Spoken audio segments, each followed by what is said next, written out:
Hello, everyone, and welcome to this live broadcast from TrueFire Studios. We have today one of my heroes, all-time heroes. This is very, very special for all of us here at TrueFire. It's Bill the Buddha Dickens on that amazing bass of his.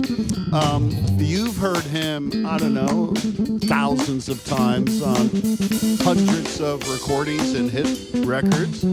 He's a writer, composer, unbelievable producer, extraordinary performer, teacher, and a mentor to emerging artists and any student of bass guitar.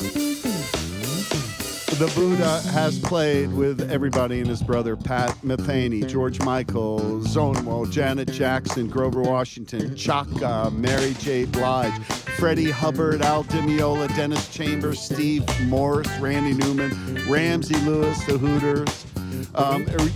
You all remember the day the bass players took over the world? Victor Wooten, Steve Bailey, O'Teal, and Bill the Buddha Dickens. Man, I hate talking over his playing right now. I hate it.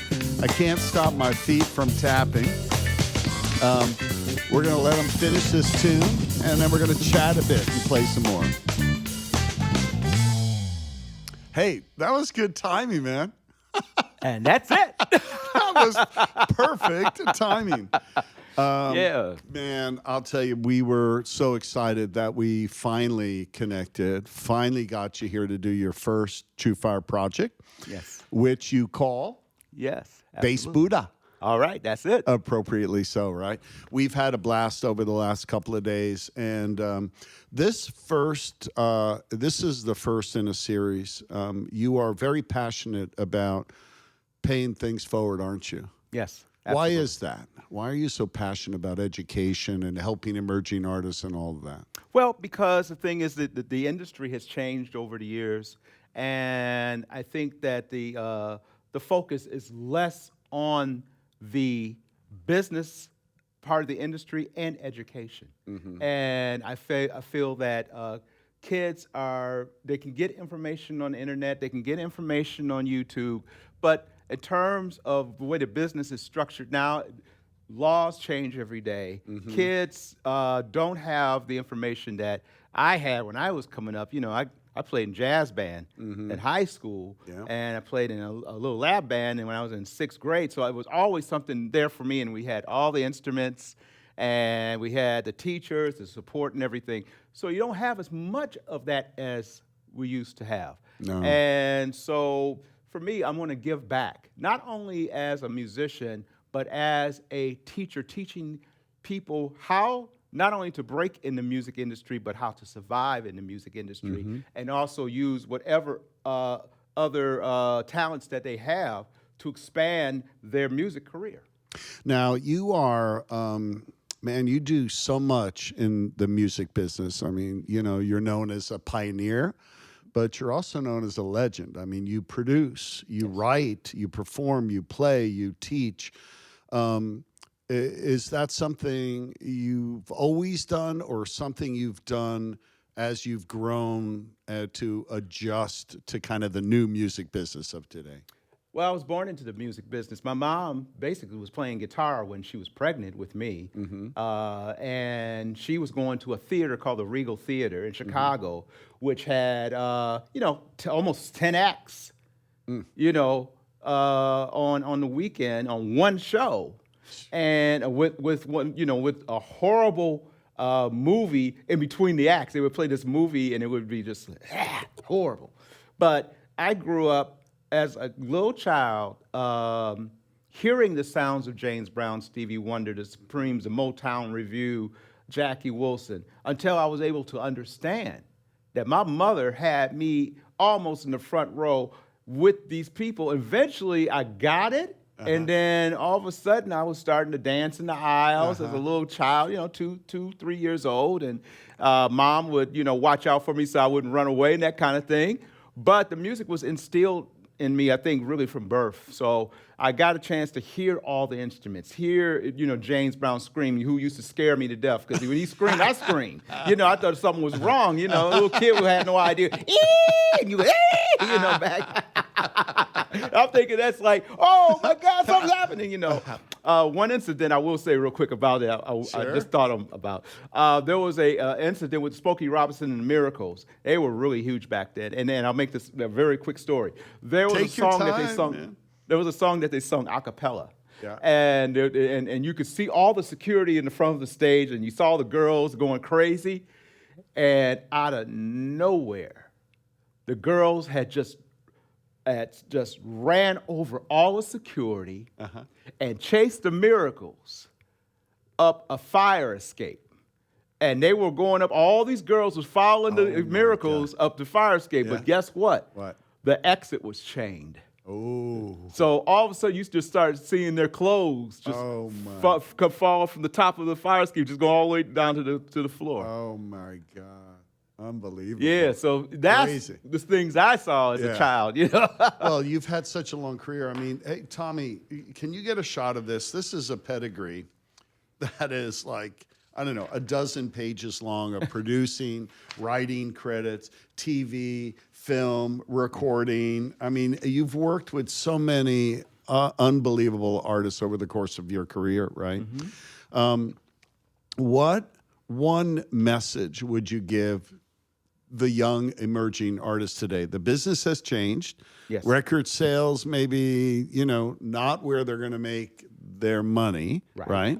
What advice do you have for anyone that really wants to get into, quote, the music business? Well, getting into the business now, in my opinion, is actually better because we don't have to deal with letter of agreements and contracts per se, because people can do a lot of the work on their own, by way of internet and YouTube and other platforms. The thing is once you find that audience, you have to be consistent with that audience. You can't just take one song, then you get a bunch of, views or hits or that sort of thing. You have to be consistent. That's what the audience wants to see from you, is consistency in how you network with them. Mm-hmm. And then as you grow the audience, then you want to bring people around you that understands how to work on, in the internet as far as promoting you, connecting with your fans, and also bringing other fans in. And you get to a certain point, if you have so many million people, so many people that are viewing you or following you, now here comes the record companies. Mm-hmm. So now they're coming and saying, okay, well, we want to offer you a deal, but we're going to take basically everything. I hate to say it. That's right. You know what I mean? Yeah. And so the things that we used to make money from as artists in the earlier days, now it's kind of like sort of being taken over by the record company. So they give you a nice lump sum of an advance, but you pretty much sign your rights away. Mm-hmm. So the thing about it, there's people out here that have done very, very well. They have sold multi-platinum basically without a record deal. Mm. And they are on TV. They're doing basically the same thing that the record companies would do for them to promote them. Mm-hmm. And nowadays they have a team of people that work strictly for them, rather than people that are being assigned by the record company. Yeah. And then you're not a part of the several people on the priority plate, and you may just get 2% of that because their top two artists are the people that they focus on. So one of the things, usually we save this for the end. We're doing a quick adjustment on your mic, so I have to fill here. Okay, I have to talk. Oh, absolutely. I love this new album. Thank you, Lisa. Can you just bring that to Bill so that he can hold it up and show it? I have one right here. Oh, you do? Oh, okay, yeah. Thanks. Everybody has one. Show that while Tommy's tweaking that. Okay. All right. So talk about how that got produced that album, and the first cut you played us in is off of that album, right? Yes. The first cut I played was "That's It," Yeah. off of the CD, "The Truth." There is a guy that has been a big fan of mine and a dear friend of me, Dave Freeman, who basically said I needed to do a record. He's been saying it for years, and finally he was able to make a quite large investment in investing into the project. We didn't have a deal, but Dave brought some guys that I had already been working with Barry Manilow, and he brought the rhythm section together, and then a guy by the name of Sean Thunder Wallace, who used to play sax with Wynton and his brother Bradford, and so he brought these guys together, and we actually tracked most of the album at Steve Albini's studio. Really? Yes. Nice. And it was all tape.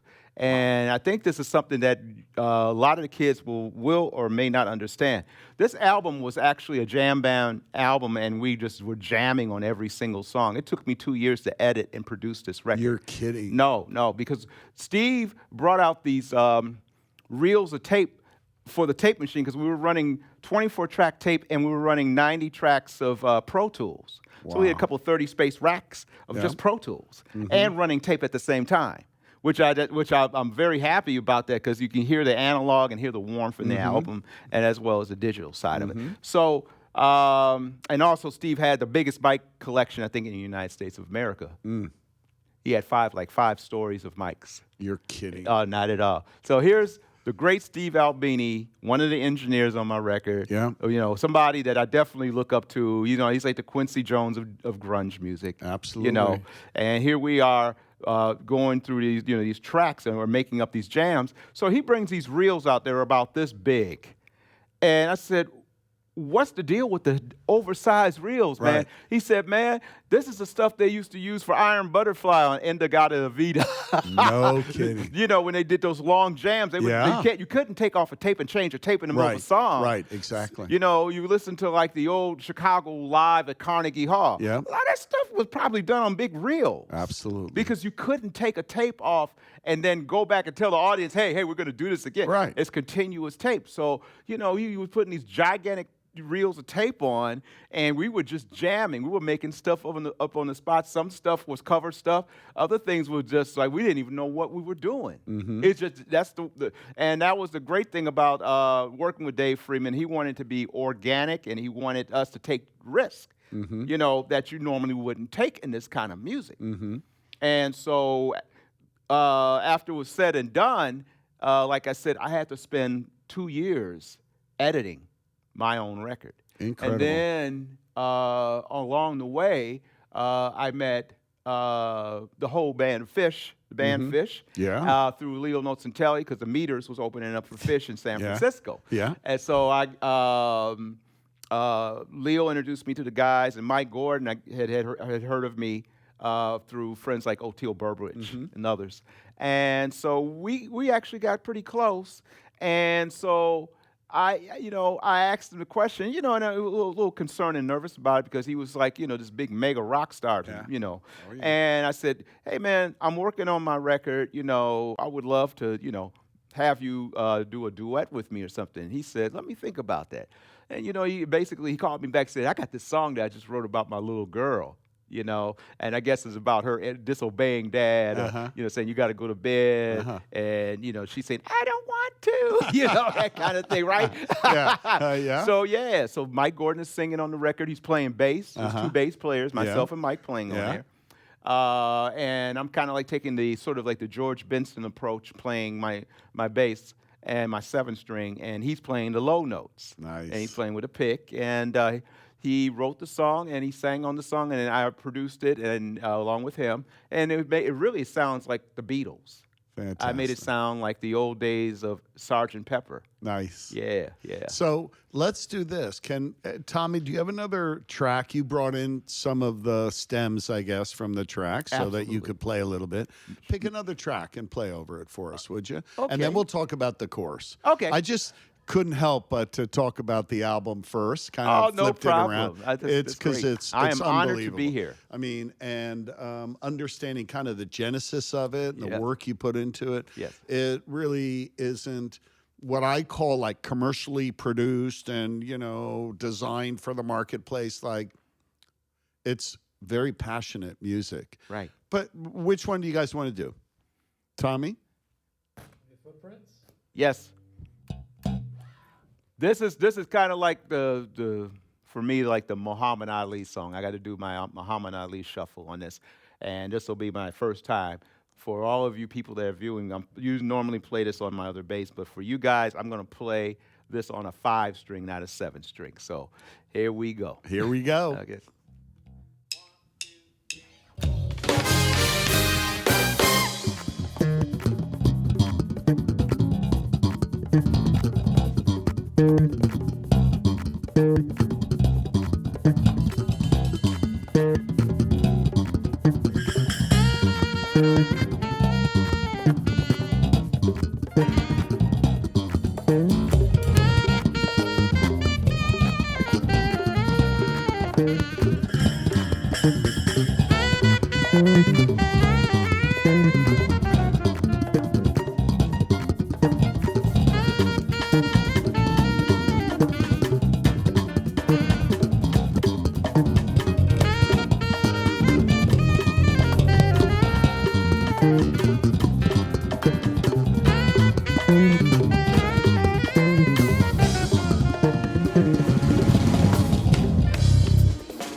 One, Crazy, man. two, 1, 2, 3, 4. Lesson number one. Oh my goodness. Well, if you pulled that off on 5-string, I'd hate to see what you do on 7-string. Okay.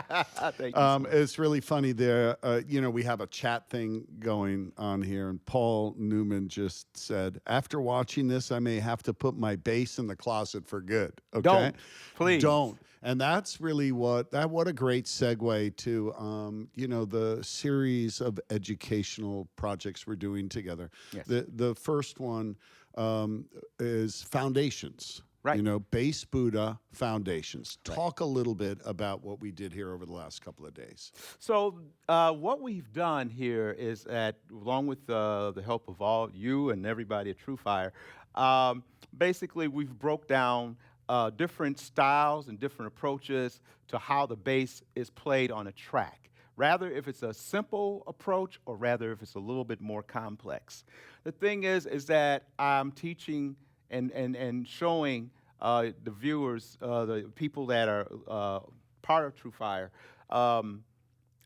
what the bass is to the music, how it sets in the music, how do you play with the drummer, how do you play around the chords, and that sort of thing. So I think it's very educational. I think there's a lot of information there, and I think for bass players, this is something that they need to have because, like I said, there's not a ton of education out there, And so I'm lucky enough to have been a part of that generation where we had, the funding for schools and teachers and that sort of thing. So. Yeah. So let's do this, okay? We love your curriculum. I mean, it's just an awesome approach to teaching some of these principles. So, for example, you did a set of lessons on funk, thumb, and pluck, right? Right. And you talk about the technique a little bit, and then you do a couple of performance studies, a simple one and then a more advanced one. Right. Can you let's give them a kind of a taste for that lesson set, okay? All right. So talk about the technique first, and then Tommy will roll the track and show us a basic approach for cats just starting out. Okay. Okay. So with the thumb pluck approach is that it stems from of course the '60s with Larry Graham, which I was very fortunate to see the original lineup for Slide and Family Stone when I was only 10 years old. My father took me to see them in Evanston, Illinois. And so I was sitting right under Larry Graham, and a true story, but make a story short, long story short, sitting under Larry Graham, and he's like, playing. He had a Viking suit on and these big high heel, look like sandals, right? So I felt something kept hitting me in the head. And I was like, what is that? And I took my hand and did like this, and I smelled it, and it was vomit. So I was talking to Bootsy about it, and Bootsy was saying, well, you've been blessed with the funk, man. Oh, my goodness. So anyway. Oh, my God. So anyway, So that was the magic potion. That That's was the why magic. you can do what you can do today, Stay right? with me ever since. Crazy. So anyway, with the thumb and pluck, of course, we've all learned this from Larry Graham. And the thing is that I'm just showing my interpretation of it and showing it in an educational way to kids, so that even if they're a beginner, they're able to immediately start to understand it and be able to play their instrument and be able to dissect and make it their own. Because the thing for me is that I want people to take what I do and then make it their own. And the basic versions, I mean, we're going to talk about your instrument, which you designed and, you basically invented. We'll explain all of that at the end, but the basic versions, every one of these sets of lessons has, let's call it a basic version and an advanced version. The basic version can be played on a 4-string bass, right? Yes. Okay. Yeah. Tommy, can you roll the track? Show us the basic version of this technique. Okay.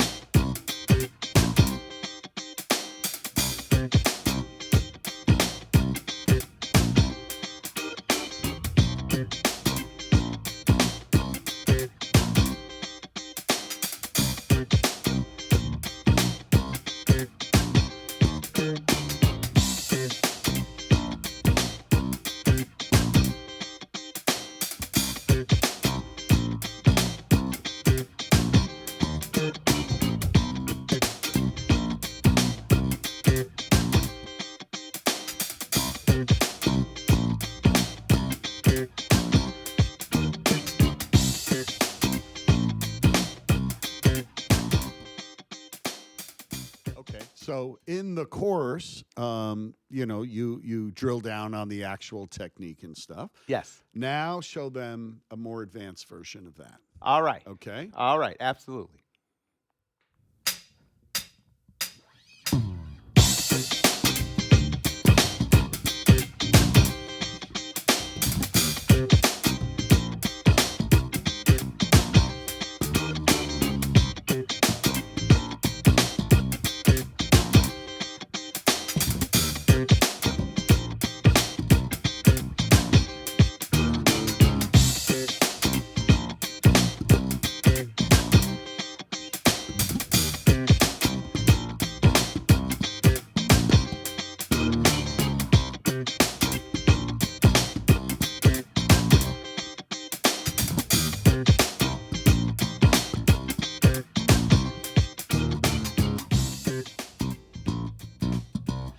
And basically, you're calling it, funk, thumb, and pluck. So That's right. you're tapping with your thumb That's right. and plucking with which finger? That's right. Exactly. And Okay. also some slapping with the left hand.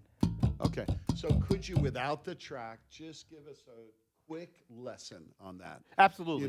Like you do in the course. Yes, absolutely. Let's do the simple one first. Okay. And the simple one is just without the slapping of the left hand so much. It's just thumb and the pluck. Okay, so let's do that. 1, 2, 3, 4.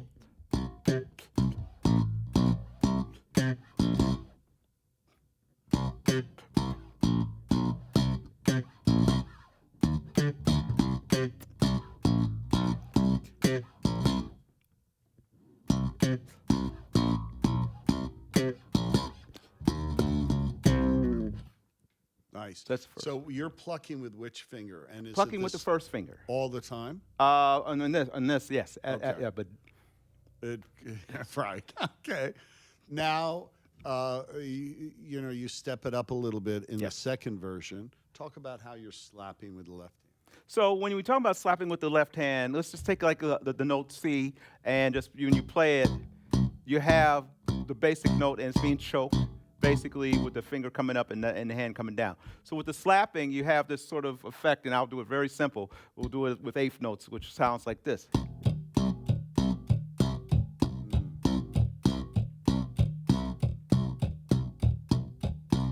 And it's very hard at first to do because a lot of people go. So the idea is to take these two fingers and mute the string, and this finger actually plays the accent. So that you have the muting and then you have the accent, so you don't hear any notes.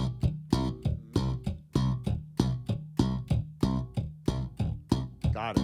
And that's what creates the illusion. It sounds like two people playing. Nice. And that's kind of an essential technique, not just for funk, but a lot of different styles, right? Oh, tons, yeah. It's just something you got to know, Yes, right? it's a must. Thus, the foundations theme of, the whole course. Absolutely.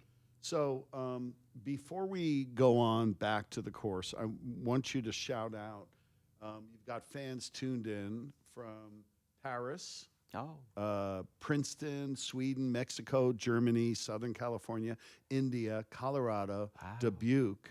What's funny is I have trouble saying that when it's spelled correctly. So they phonetically spell it for me. Dubuque, Right. Queensland, Australia, Chicago, Brazil, Bahia. If we haven't shouted out to you, please let us know where you're tuned in from, and we'll say hey to you. But isn't that amazing? All these different continents, countries, Absolutely. cultures, languages, all brought together. The power of music. It's That's incredible, right? Yeah.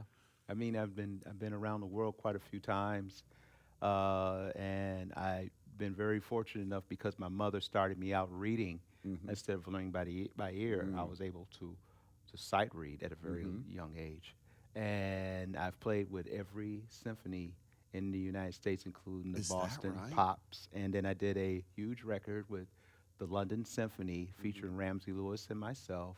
And the drummer at that time, Frank Donaldson. And we recorded for 9 days at Abbey Road. And we had the first Sony digital recorder ever made. Is that right? That's right. And I got a bass solo with a 100-piece orchestra. Yeah.